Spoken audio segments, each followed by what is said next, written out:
Hello and welcome everyone to another inventRight live Q&A. My name is Andrew Krauss. I'm the co-founder.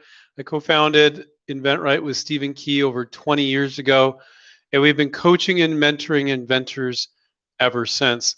Since the COVID pandemic started, we started doing these live Monday Q&As, and we haven't stopped. So feedback I've got is you guys really enjoy these.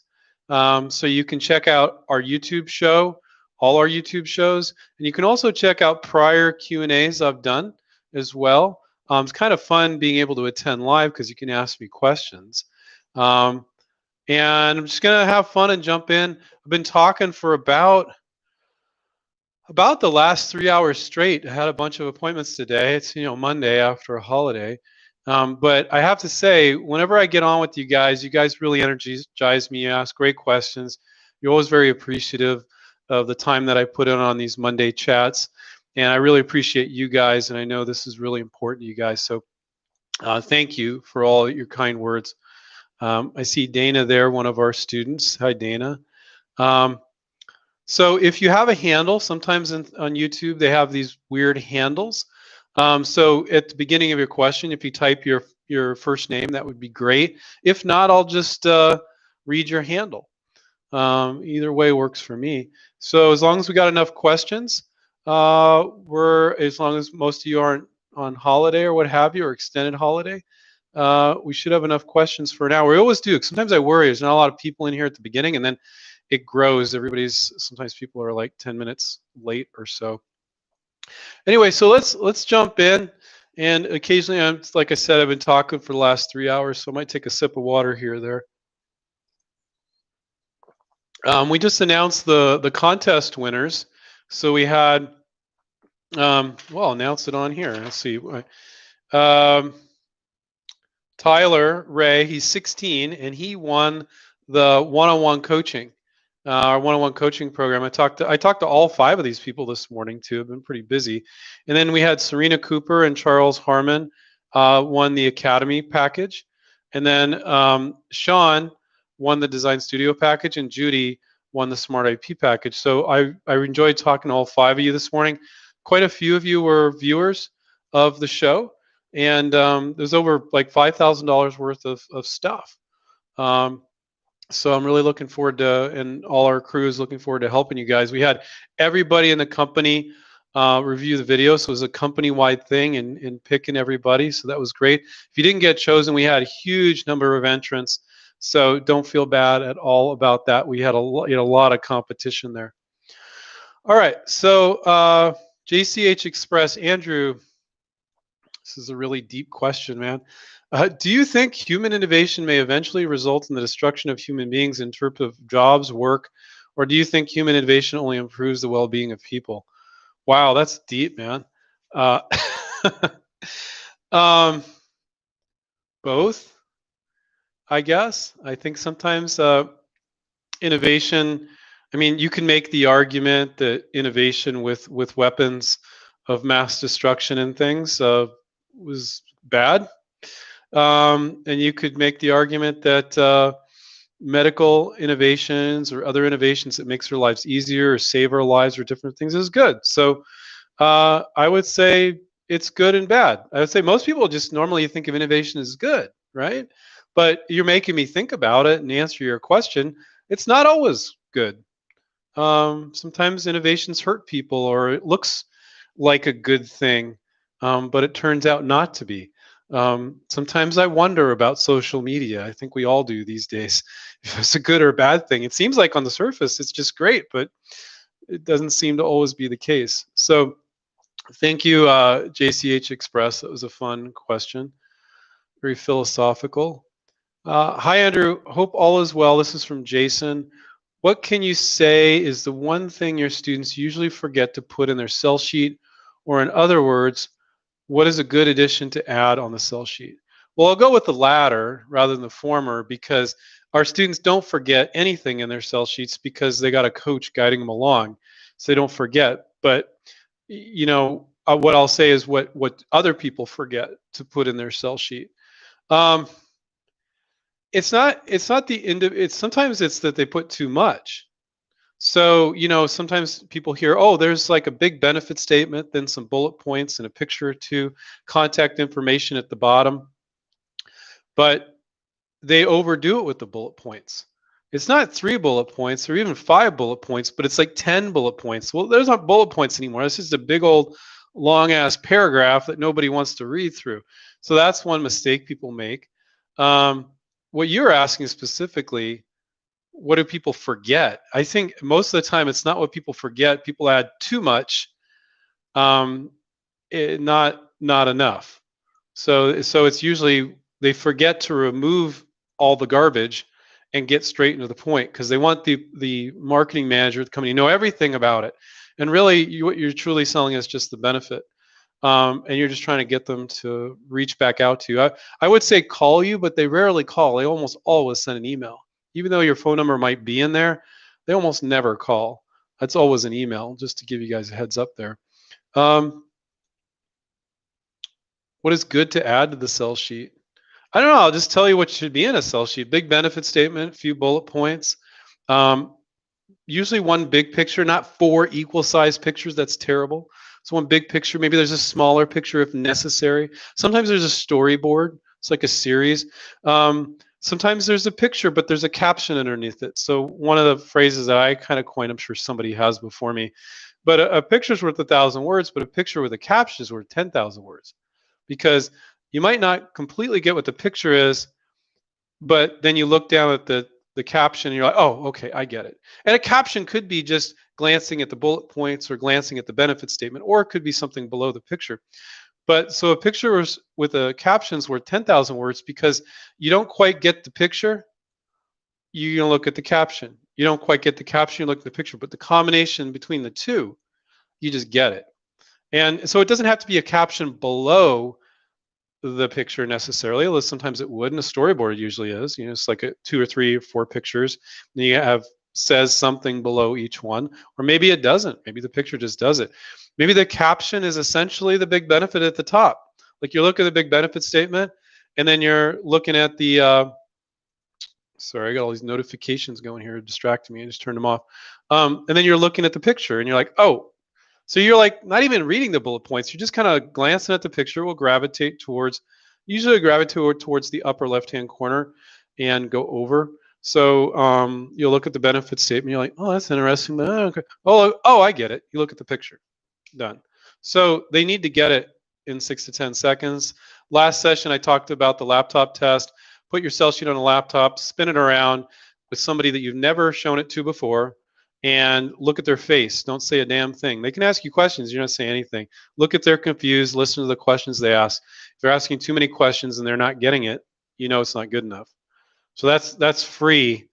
Doesn't cost you anything to do that. And the people you show it to don't need to be marketing professionals. So that's a good way to know if you have a good sell sheet. JH says, hey, Andrew, just wondering if you know of any good inventing festivals or events one might attend to connect for more ideas and information on inventing, of course, post-COVID. No, for the most part, no. When you go to an event, it should be, when you go to a trade show, it should be the industry of your invention. I'm not big on invention trade shows. If you go there because they have some good speakers or good education, that's fine. That's great. I highly recommend that. Steve and I spoke at the Michigan Inventors Conference, which was a coalition of 5 or 6 different inventor groups or more, and I spoke at other conferences like that. And that's fine. But you don't go there to sell your idea, which isn't what you were saying, JH, I don't think. But you go, if you have a bicycle product, you go to Interbike Expo, which is in Las Vegas. That's a bicycle trade show. If you want to go, if you have a pet product, you go to Super Zoo in Las Vegas, right, for that trade show. You go to if you have a hardware product, you go to the hardware show in Las Vegas. All the trade shows are in Las Vegas or Chicago, and very few, like maybe Florida or LA, very few, but mostly Chicago or Las Vegas. Easy for me. I moved to Henderson, Nevada, which is next to Vegas, about 13 years ago from Silicon Valley. Very easy for me to go to trade shows, which is nice, but not always easy for you guys. Um, we have whole trainings for our students about working a trade show when you're licensing. It can be kind of expensive. You got the flight, you got food, you got the hotel, you got food, you got all those expenses. So you should only go out if you already know who you're going to visit, and then you can wander around and look for extras. But you already know which booths you're going to hit. You have to be very organized about it. It can be fantastic, but you know, we've been around 20 years, so we've kind of ebbed and flowed with the advice we give. And there was a time where we said you don't need trade shows, you can go directly to companies. We still believe that. Then there was a time where we were like, we're kind of positive on doing trade shows for people that could afford it, in addition to reaching directly out to companies, because you can meet a lot of companies in the same day. Now you have to keep in mind, they're there to sell, not to buy. So they're paid a lot of money for this booth. They have retailers visiting their booth because they want to get orders, right? So that they can sell stuff to people that have stores. So they're not there for you.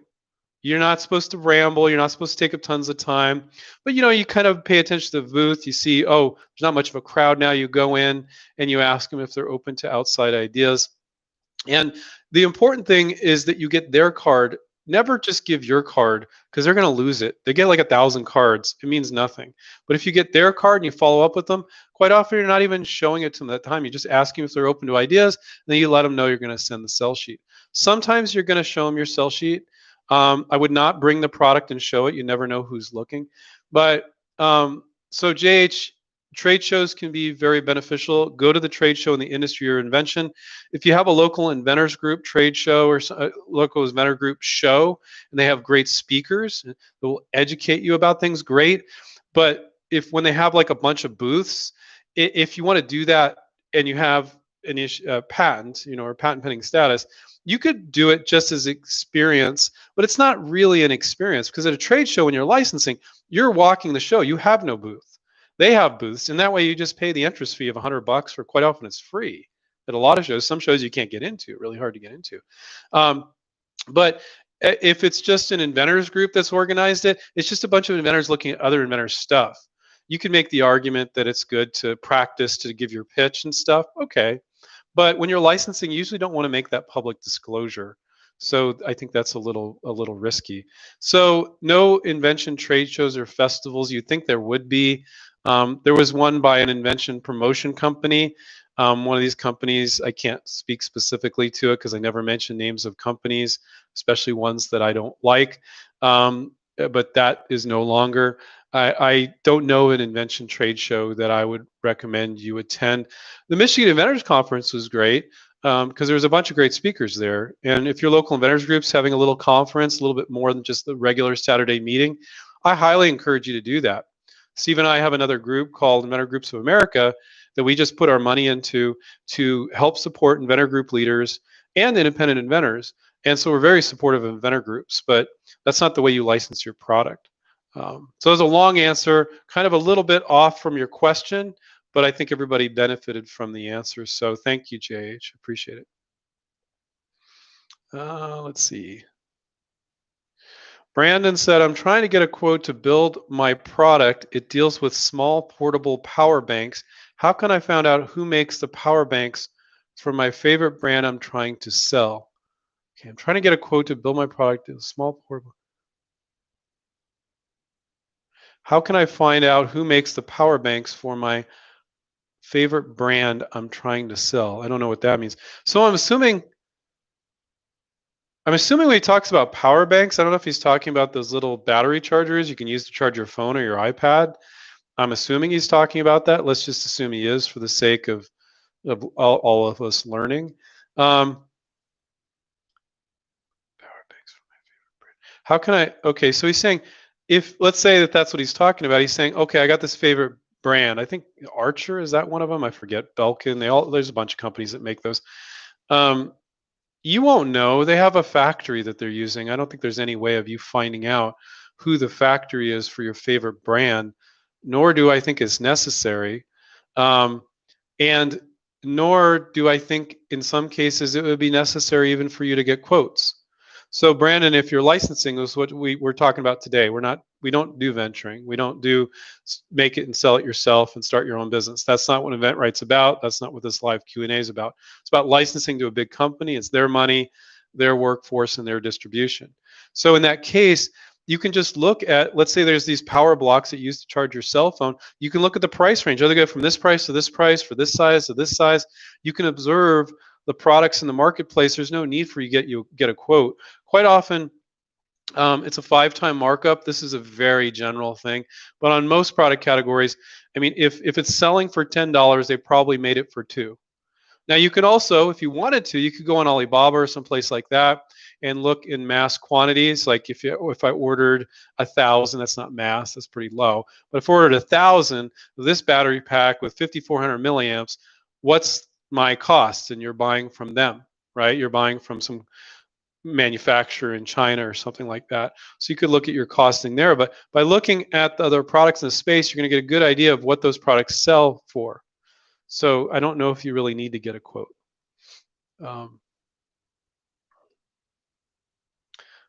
Sam, when designing a sell sheet, should I be designing it specifically for each company, as in colors matching their website and other little details, or should I just make that one that I can send? Yeah, most of the time, you can do that. And Steve and I have both talked about, but I mean, let's say you got 20 companies. Are you going to make 20 sell sheets with 20 companies' colors to get their attention? That's a little over the top. You could if you wanted to, but I don't know if it would be worth the effort. Instead, you might customize something you say at the beginning of the email to show them that you recognize their company and what they do, so that they know, oh, this guy knows our product line. Like you might even say, I think this would fit beautifully with your XYZ product line. That only takes you a few sentences to type. To do 20 sell sheets in 20 different colors for each company's color scheme is a little bit overkill. If you wanted to, you could do it. Might get their attention, but if you just write something that is catered to them, very short in the email, and then attach your sell sheet, that would probably be a great thing to do.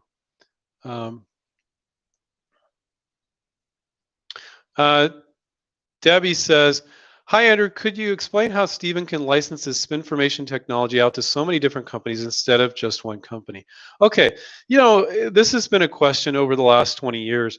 And the spinformation in Stephen's spinning label, so I'm just going to, just in case you guys don't know what we're talking about. So let's pretend this was a container. It could be a bottle of vitamins, okay? It's round, right? So usually on a container, you have a label that sticks to the round container, right? Now, Stephen did that, but his spin label is then another label that's on top that has no sticky on it, and it spins. And then it has a little window on it. So when you spin it, you can see the information on the bottom label, but you still see the information on the top label, except for where the window is, in which you see the information on the bottom label. So that's what a spin label is. That was Stephen's invention, which he's sold that whole patent portfolio quite some time ago. Most of the time, I was talking to a student about this just a couple hours ago. Most of the time, you're going to be licensing to one company. But as long as they're not stepping on each other's toes, you can license to multiple companies. You're not going to license to 2 companies that sell on the exact same shelf at Target. That's not working. That doesn't make any sense to them, right? They have no benefit or advantage over the other company. That doesn't make sense.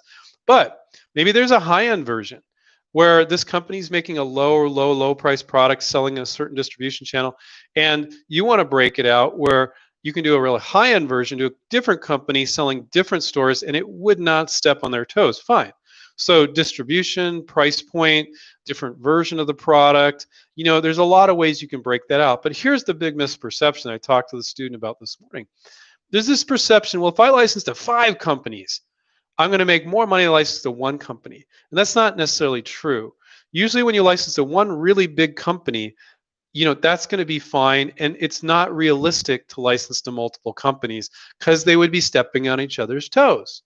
But if it's in a different geography or a different distribution channel or a different version of the product where one's not going to hurt the other, fine. Now with Stephen's spin label, because it's on a container and it's round, it's not a product, it's a packaging product.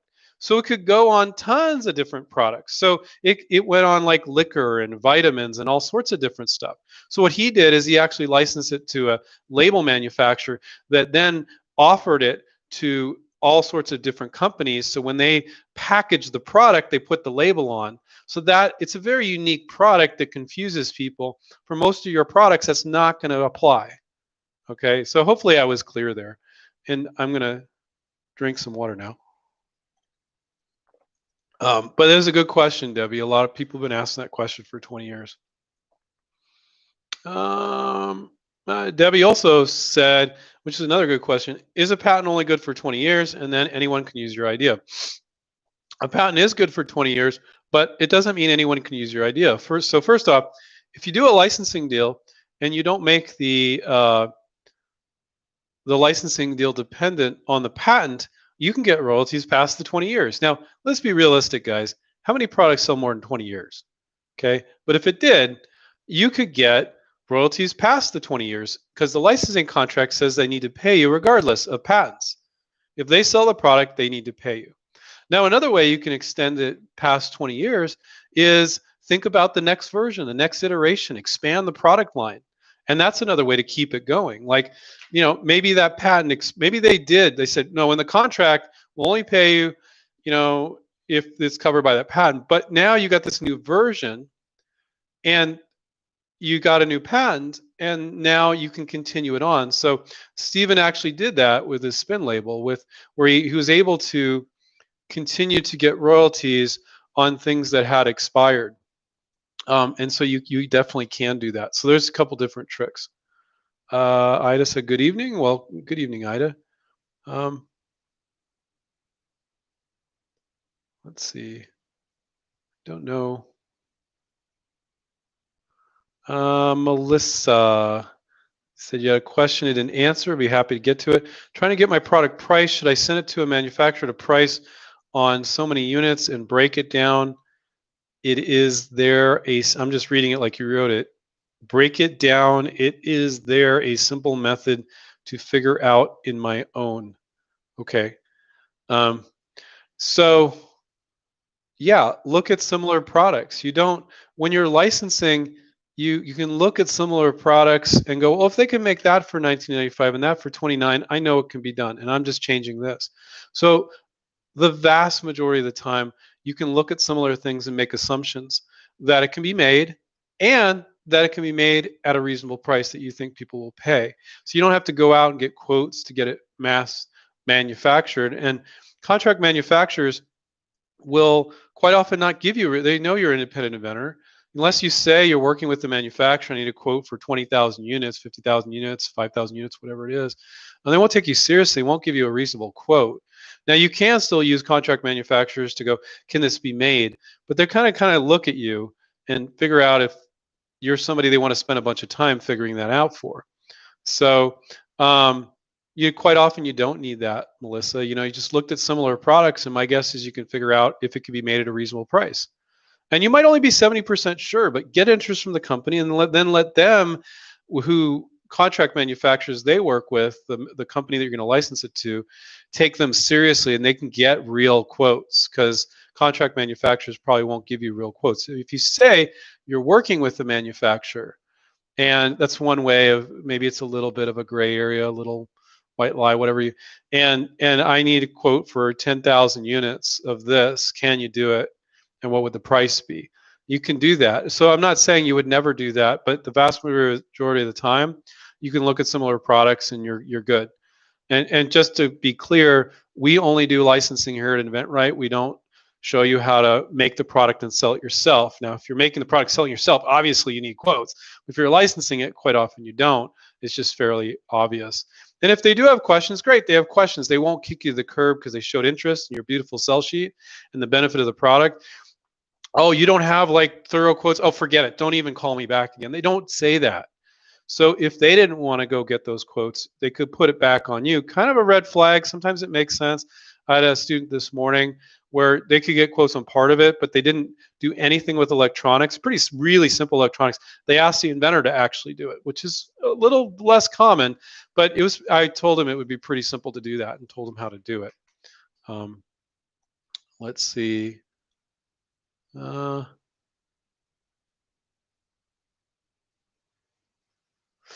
Sebastian. Hey, Andrew. Sebastian here. When making a sell sheet, can it be made just by a lackluster drawing?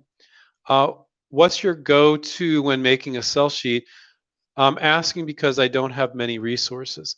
So, when we first started InventRight, we didn't have a design department.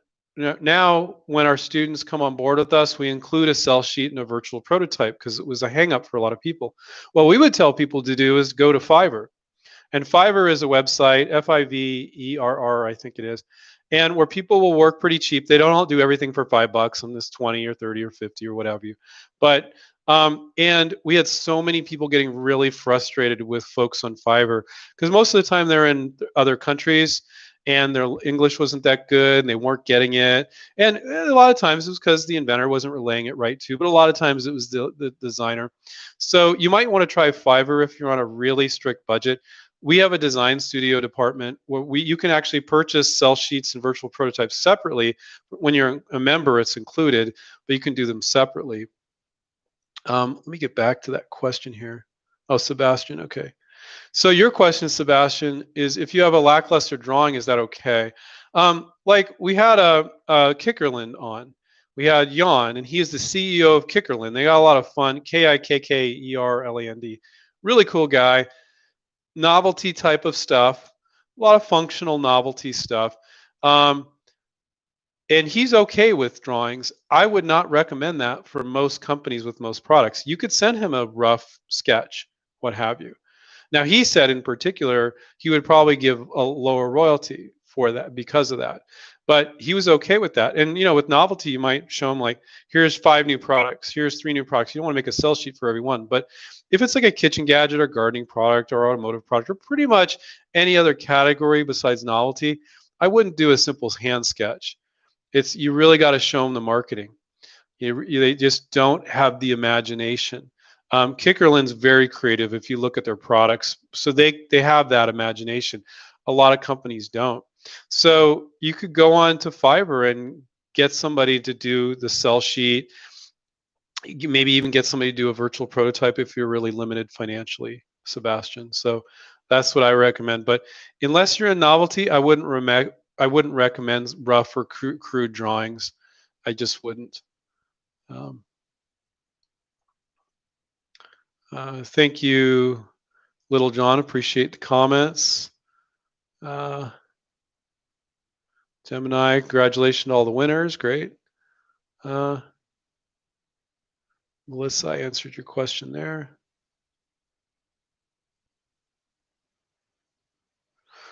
Leonard.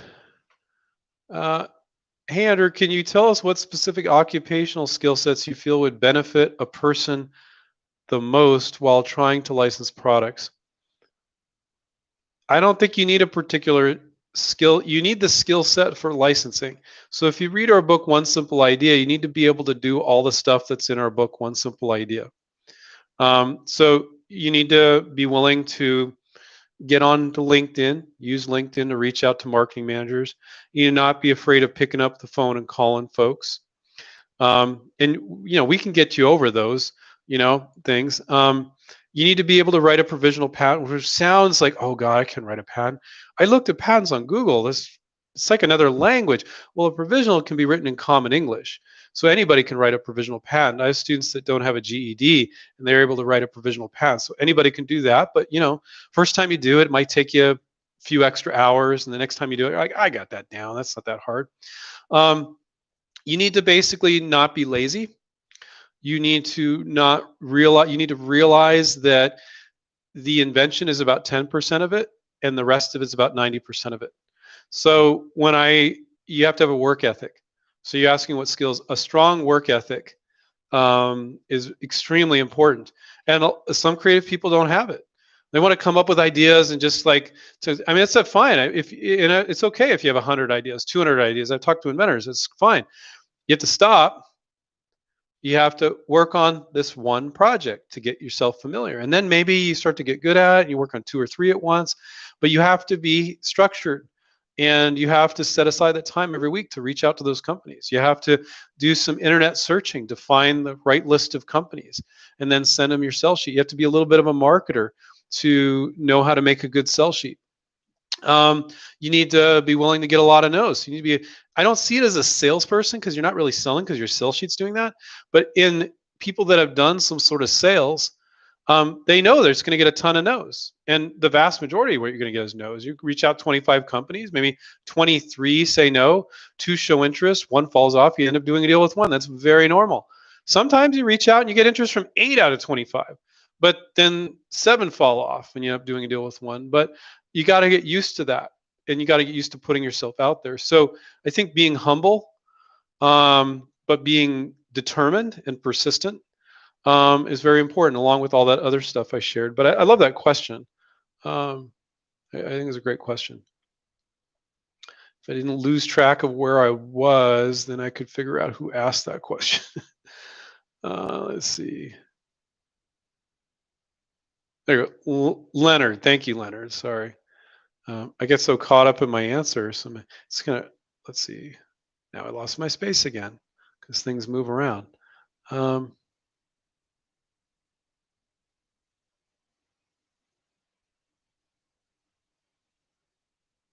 now I lost my place again. There we go. Ishan, he was with the power banks earlier. Power banks generally use Samsung batteries, and they get components from different factories. They just assemble the final product. They don't make it under one roof. You can't get a quote directly. Oh, that was kind of like you were helping them out. Yeah, you could just look at the price of the product, divide it by 5. That's probably around the cost. Ishan also said, please guide me. I want to sell my idea without prototyping. It's a navigation-related product. I'm a student and don't have links or money for patents, etc. Well, Ishan, if you have $75 for a provisional patent, you have enough money to go fishing. And you can file a provisional patent yourself. You don't need to prototype your idea quite often if you're fairly certain it will work. Just do a sell sheet and a virtual prototype. Okay, something so you can illustrate the benefit of your product. And thank you for helping the other inventor with some information about power banks. Let's see. Jord the Canadian. Jord, okay. Do you work with software licensing? I have a patent I'm sitting on that I believe can be healthy and profitable counter to social media. Yes, you can license software or web-based stuff. It's harder, without a doubt. If you don't have a background in software, I don't recommend it. Because like everybody has an iPhone or an iPad or Android or whatever these days, right? And so everybody has ideas for apps, but the software geeks don't really like it when you're like, well, that's a great idea, Mr. Inventor, but that's going to take 6 guys in a room to program. So when don't have a background in software, you don't have an idea. Is this an app that could be programmed in 2 days or a year? You know, because it's incredibly complex. So the software geeks don't really respect ideas. Now, if you're a software person and they ask you like, well, what backend database you're using, and you're like, oh, that's like, and you can talk about it intelligently, then I don't think there's much difference for a software person licensing a software piece than somebody licensing a dog toy or a medical device or anything else, because you can talk intelligently. The software geeks will give you a hard time about not having the information. So probably some of you are thinking like, well, I got a gardening product. I don't know how this hoe is made, or I don't know how this barbecue spatula is made. Well, you can just look at similar products and go, well, I just put a notch in it. And you can't do that with software quite often. So it's a lot harder. So Jord, you've got a patent. Patents don't have a lot of value quite often in software. It sounds like it's like a web social media thing. So it's kind of like maybe a business method patent a little bit. There's no such thing as a business method patent, guys, just utility, but that's the way you describe it. So it's social media stuff. That's going to be hard. It just is. if you're tapping into or just changing what they're already doing, great. If you're asking them to start a whole new Facebook or a whole new Google, no. But if you're like, oh, you can add this to your product and change it and make it a little bit better, okay, that's doable. But if you're asking to start a whole new business, that's more venture vulture capital stuff. That's not licensing stuff. But if you're just going to change it a little bit, without starting a whole new model, then it could definitely can be licensed, Jordan. Oh, this question. I don't know if it's Stefan or Stefan. Hi, Andrew. Could we use a PPA to protect a few ideas with only one PPA while shopping them around with the intention of only going forward with a patent for only one of the ideas with a PPA? So first off, if you've got a product and you got all these product variations of that product, absolutely you can throw them all in the same PPA, and you should. Okay. But if you got a gardening product and then you got a kitchen gadget and then you got an automotive product, to throw those all in the same PPA, I don't know. I need to ask an attorney that. I that's not a good idea. I've never advised anybody to do that. Could you and still reference that PPA? I don't know for sure. It just generally seems like a bad idea. Provisional patents are only $75. It doesn't seem like it's worth being cheap that way. But I've never specifically asked a patent attorney that. So I can't answer for sure, but I would say don't do it. And anything we share tonight, just a little disclaimer, should not be considered legal advice. Please seek the service of an attorney. Nothing I share with you tonight is legal advice, and so that's that. I should probably give that disclaimer up front, huh?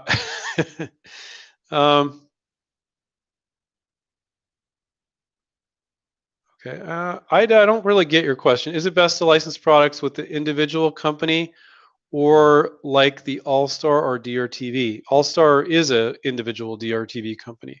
So maybe you could clarify a little bit, Ida.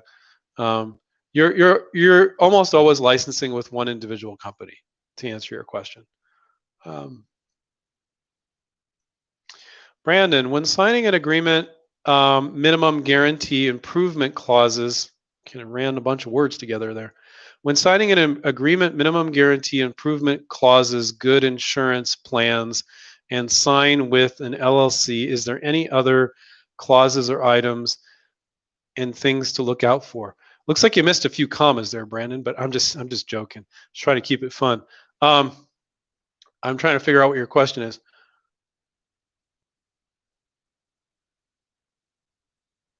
Okay, so it sounds like you're just listing off things that are important.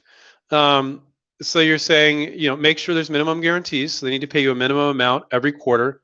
And if they don't, you can take it back. Yes. You want to make sure you're covered under their product liability insurance. Yes.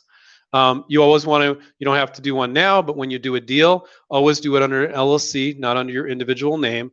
In some states, it's as cheap as $20. California is $800 a month yearly to file an LLC, limited liability company. Yes, always do an LLC. Are there any clauses or terms or things to look out for? Too many to go into right now. There are definitely other things to look at. That's like a whole thing in and of itself. But you got some of the most important there, Brandon. So yeah, there's too many to go into there. Sam said, do I have to be an inventRight student, or is it possible to pay for your design studio and smart IP services separately? Yes, you can buy the one-time use of smart IP to file your provisional, $99 on our site. When you're a student, you get unlimited use of it while you're a student. And our design studio, you can buy that separately too. Just keep in mind, when you use our design studio for your cell sheet or virtual prototype, there's no coach guiding you. The designer is just a designer. They're not a marketing person or a coach. They're just going to take whatever you tell them to do and make it pretty. So it's not the same as when you're a student. So if you do crappy marketing and tell them to do it, they're just going to make it a pretty piece of junk. So you got to make sure you do good marketing if you do a la carte with our design studio. Let's see.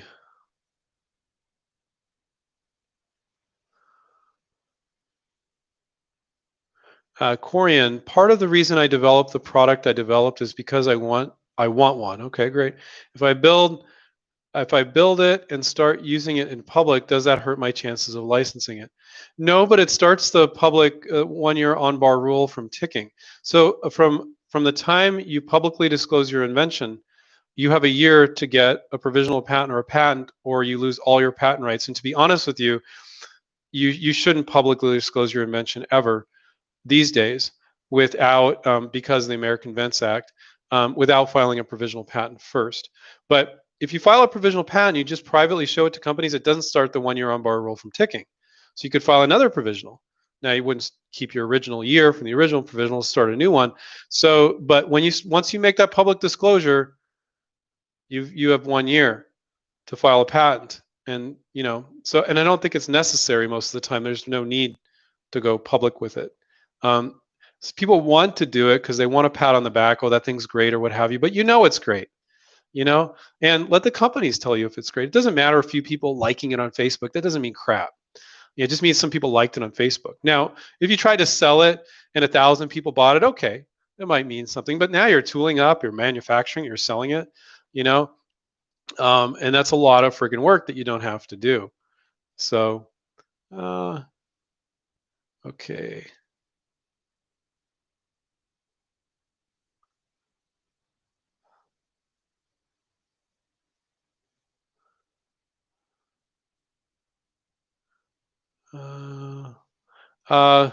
Let's see. This is Waleed, I guess. Hi, Andrew. How I find new ideas. Actually, I have few product ideas, and I learned from you and Stephen, licensing is a numbers game.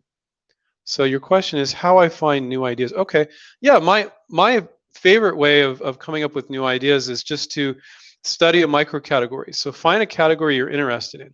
So let's say gardening trowels or pancake spatulas or car air fresheners or whatever it is you're kind of interested in. I'll be even more specific. And I give this example all the time. So let's say you love barbecuing. It doesn't have to be something you love. I wouldn't make it something you don't like. It could be just something you're interested in. Like I talked to a gentleman today, actually the 16-year-old that won our contest with the one-on-one coaching, and he has kitchen products. And I talked to him today, and I said, "Do you cook a lot?" No. I said, "Yeah, I come up with kitchen stuff all day long." He's not a cook, but you can do that. You observe people cooking. You kind of pretty obvious, how to come up with ideas there. So he could look at all the barbecue products, right? That's a little broad, but he could spend an hour looking at, because he likes working on kitchen and cooking products. It's kind of outdoor cooking, but same thing. And you could spend an hour looking at all the barbecue products. And then, or you could spend 30 minutes. And then you're like, okay, let's get it down smaller so I can become an expert, like in 4 hours, 3-4 hours. So you can't study all the barbecue products, be an expert all barbecue products. That's overwhelming. But you can kind of study that broad category and go, oh, barbecue spatulas. Okay, everybody uses barbecue spatulas. Okay, now I'm going to get more in depth. I'm going to spend 30 minutes studying barbecue spatulas. You're like, I'm feeling this. I like this. And then you spend the full 3 or 4 hours studying every freaking barbecue spatula on Google Images. That's my favorite, not regular Google, Google Images. Regular Google search, click on images. It's that easy. Okay, Google Images, Amazon, Google Shopping, those are my 3 favorite. And you look at the price points, you look at the different benefits of each one. No invention.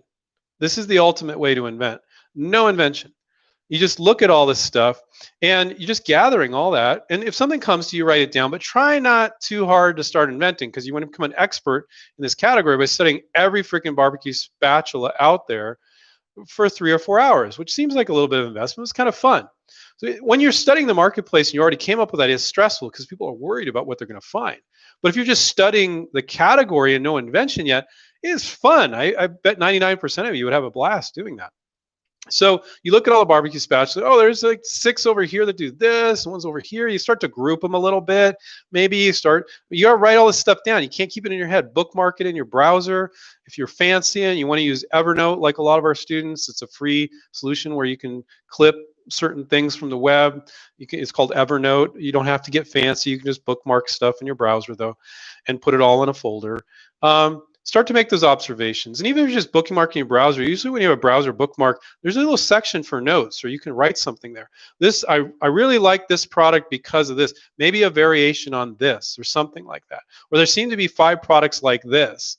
They're all the same. Maybe you do a variant, because if there's 5 of something, they're selling well. 5 companies are selling it. Then you make a slight variation. Companies love it when you make slight variations on things that are already selling well. Well, Andrew, how would I know it's selling well? Well, there's 8 freaking companies or 5 companies selling that product, pretty much the same thing. It's a popular one.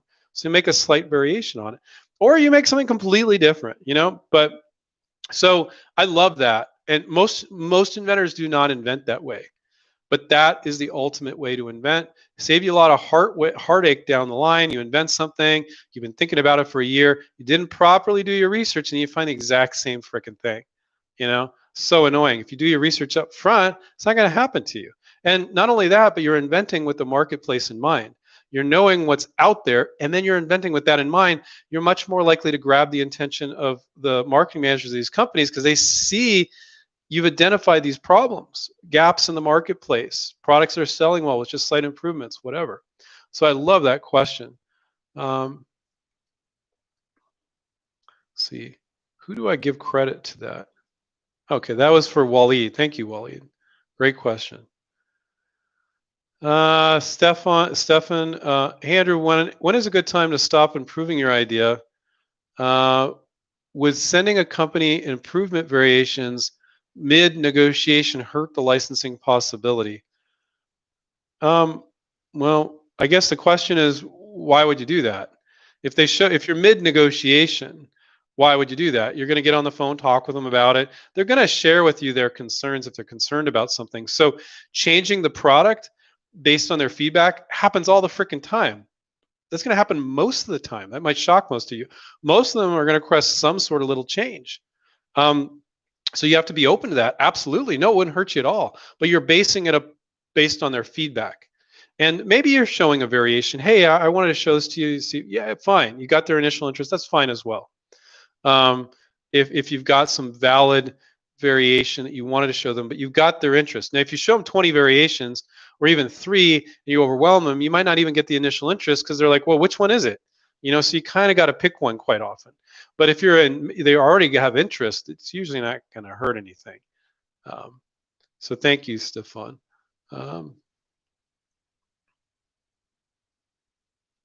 Sean, I have a concept for a new type of motorbike navigation. It is completely new and focuses on driver safety by eliminating distractions. I just don't know what to do next. I want to sell it. Sean, weren't you the one that said you were really limited financially? Maybe a student? I would not work on projects that complicated if that's the case. Work on simpler projects. Don't try to change an industry. That takes money. And most of the time, it's just not a smart thing to do. So, don't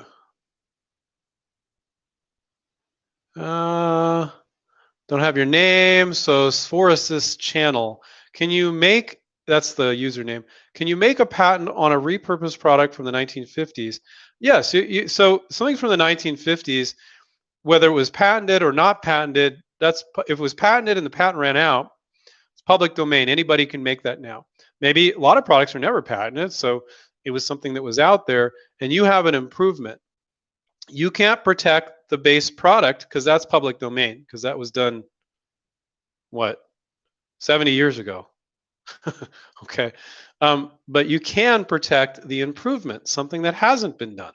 So you're protecting that piece. So people could do the base product from the 1950s, but they can't do it with your improvement. So you can patent it, but more importantly, you can market it. But ask yourself the question, is it marketable? That's the question you want to ask yourself. Melissa said, thank you, Andrew. Appreciate your feedback. Smiley face. You're welcome. Always like getting smiley faces. Veronica, when should you consider filing a design patent in addition to a utility patent? Can you file a design patent yourself pretty easily? No, you cannot. A utility patent, you can file. There's something called a provisional patent, which would be the upgrade path from a provisional patent is to a utility patent. You can file a provisional patent for $75, and it covers the functionality of the product, the utility of the product. And you're claiming like, oh, it works like this, the hinge does this, and you're explaining it when you file a provisional or utility patent. So that is only $75, and you can upgrade it to your utility. But a design patent is not $75. It's going to cost you about $1,500 to $2,500, which is cheaper than a utility patent. But you cannot do it yourself. You have to have a professional patent drafter because it has to be done just a certain way. Provisional, layman can do it. It was meant for that. Design patent is just a drawing, and it has to be done to very specific specifications, dotted lines, not dotted lines, all that sort of thing. And that can only to be done by a professional patent drafter. Okay, so it's expensive, but sometimes it makes sense to do both, uh, and you know, a design patent and a utility. But I would really see in the most cases if there's interest first before you go filing, spending $1,500 to $2,500 on a design patent. You know, spending 75. So what some people will do, this is not legal advice. They'll get a utility patent knowing there's probably no utility or functionality. Patent office doesn't restrict you there. Just spend $75, pretty much knowing. Maybe an attorney told you, I don't think this is patentable, but they can't say for sure. Nobody can for sure. So they file a provisional patent, which gives you the ability to say patent pending. Okay, and it gives you the ability to say patent pending for a whole year while you shop it around. So would I recommend everybody going out and filing design patents for all that money? No, because no, it's not 10 grand for a utility patent, but it's still $1,500. You don't want to spend that kind of money. And you could always see if there's interest first and file a provisional patent, and then if they're like, oh yeah, this is very interesting, yeah, patents are important to us. Okay, then you could get them to give you the money to file the design patent. But design patents are just the way something looks, not the way something functions. So a lot of times you can get around them very easily. And I have to give you a little bit of warning. Some patent attorneys, they see that it's not patentable, so they'll just go, well, I can get you a design patent, because they want to get the money out of you one way or another. And for some products, design patents offer you great protection. For others, it's just the patent attorney trying to get any sort of money out of you before you leave. They don't want you to leave their door without getting money out of you. So I see people file design patents on all sorts of stuff that should have never been filed. The vast majority of the time, a design patent will not apply or be a smart thing to do. It's rare that it is. But sometimes it is, so it's not always the case. Things are shades gray, not always black and white. Michael says, hey, Andrew, thanks for all your time. Thank you. Appreciate it. Hassan, hi, Andrew. While following the PPA, should I mention all the variations possible for the product? Different shapes, materials, dispositions, or just the idea in general? Absolutely. You can mention all that stuff. You don't want to get crazy with it, but you can't, the way I always say is you don't want to cover a variation that's only half as good as your product. That's not competition. But you might want to cover one that's 70, 80% good, just as good, but not the version you're pitching. Those are the ones you throw in there. So, you don't have to cover every shape, material. You can say, well, it could be out of this or this material, but not limited to these materials. So cover the ones that you think are obvious, but then don't limit yourself. Don't use limiting wording. Say, but not limited to these materials, not limited to these shapes, those sort of things. Again, that's not legal advice, just some things that I see people do. Dana, hi, she's an expert in she's a graduate, inventRight graduate actually. I have two products that can be used together or separate, same category. Should I make two sell sheets, separate sell sheets, or two products on one sell sheet? Okay, so she has two products. They can be used together or separate. Okay. Should I make two sell sheets, separate sell sheets, or two products on one sell sheet? I say, yeah, I would just say make it clear that you can license both of them, or you can just license one of them. And I think when you put it, you don't have to say that in your marketing piece in the sell sheet, because then it's like you're making these exceptions in the marketing piece. You want the marketing piece to be an advertisement for them. Assume that they want both or one or the other. Okay.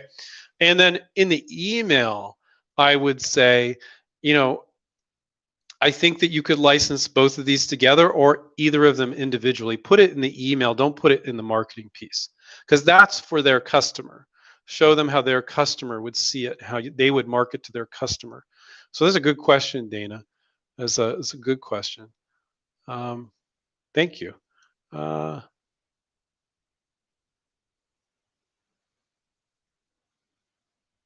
Hassan, are the royalties percentages based on the final consumer product price or the wholesale distributor price?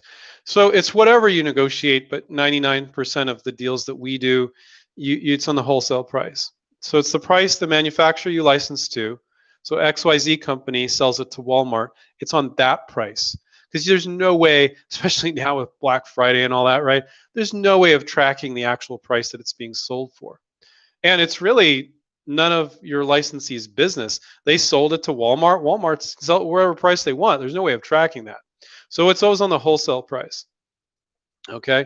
But it doesn't matter. It's all relative. I mean, occasionally we've had a few companies, DRTV companies, where they sold directly to the public and it was on the retail price. But 99% of the time it's on the wholesale price.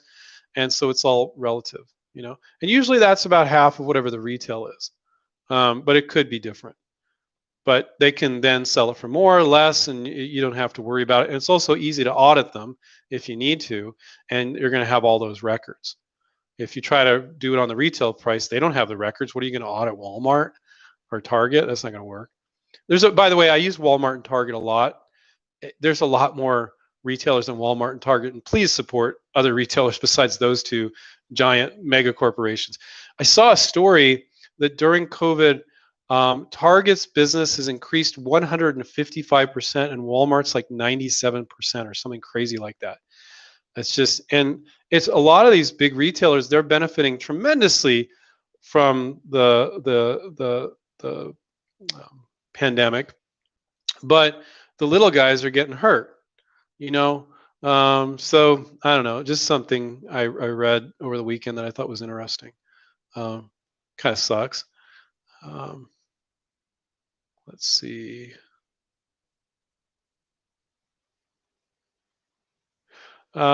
Delivery girl. Okay. Well, yeah. Great. She was one of the Serena. She was one of the winners. Serena. She won the Academy program. So congratulations, Serena. I talked to her earlier today. She's very pleasant, full of energy. So we're great talking to you, Serena. And she says, how important is it to have a virtual prototype when pitching to a company? Can you rely on your own designs and drawings? Yeah, I mean, if you did made a prototype and it looks good in a picture, take a picture of it. It might fall apart when you touch it, but it's great to take a picture of and put in a sell sheet. And if you're really good at doing drawings and things, but it's rare unless you're really, really talented, you kind of want to make it look like a real product. So I would advise you to get somebody to do a virtual prototype. It's pretty rare that I see somebody do a drawing that would be good enough for a sell sheet, unless it's a novelty gift item. Yeah, thank you so much for your knowledge and information. Yeah, it was great talking to you today, Serena. So you got your first session tomorrow with Matthew on Academy, and then Thursday with Paul. So I hope you enjoy that. So, you know, can you rely on your own designs and drawings? It depends on what they are, you know. But don't send like I can barely draw a stick figure. I wouldn't ever send a drawing I ever did to anybody. You know, you really should get a virtual prototype, in my opinion, of some kind. You know, or so you could get somebody to Photoshop an existing product and change it a bit. Sometimes virtual prototypes just easier. So let's see. And by the way, since you're an Academy student now, you get a discount from our design studio. So you might do that. You get a discount. I think it's about half price. So that's cool. And congratulations on winning for the Academy. Looks like we're at 5:01, guys. So I'm going to call it a night. Oh, well, last one, because it's an easy one. Colleen said, can you send a website in lieu of a sell sheet? Yes, you can, Colleen, but I don't find it to be effective because it's not accomplishing that 6 seconds. Like if the front of your website, if they only looked at it for 6 seconds and they would get it, yes. But if not, you need to redo your website. Creating websites is a pain in the butt. You know, it's so much easier to create a PDF that you can just email to the company or have a graphic designer create a PDF. So yes, you can send them to your website, but if there's a bunch of stuff on there, no, don't do it. They don't have the time. Now, if you send a sell sheet and you attach it in email, boom, it's right there. They don't need to go to another site. So I'm really not big on sending people to the website. I've seen cases where I'm like, oh, this video at the top of your site says it all. But then they might not click on it. If it's just like, here's the YouTube video link, unlisted YouTube link. If it's a video or it's a sell sheet, it's right there. It's just more direct. So I'm not big on inventors having to create a whole website, nor definitely when you're licensed, you don't want to create that public exposure. It's not necessary. Now, maybe you file a patent or something and it's fine. But anyway, okay. So I'm going to call it a night, everybody. It was great. I want to remind you that coming up with, especially this time of year, I think you guys are thinking about family, yourself, what you really want to do with your life, and if coming up with ideas is part of who you are, which it is, almost all of you, you have to spend 2 to 6 hours a week doing this every week. And maybe the holiday is a good time to start, but make a routine, even if it's 1 hour a week, every week. Maybe it's just watching our YouTube videos for now. Maybe it's taking action, but I encourage you to do it. It's part of who you are. You're passionate about this. That's why, even though I was speaking for about 3.5 hours straight before this, I have no problem speaking for another hour, doing this Q&A, because I know you guys appreciate, the time that I spent on here for the full hour. So I want to remind everybody to take care, keep inventing, and we'll catch you for the next time. See you guys. Bye.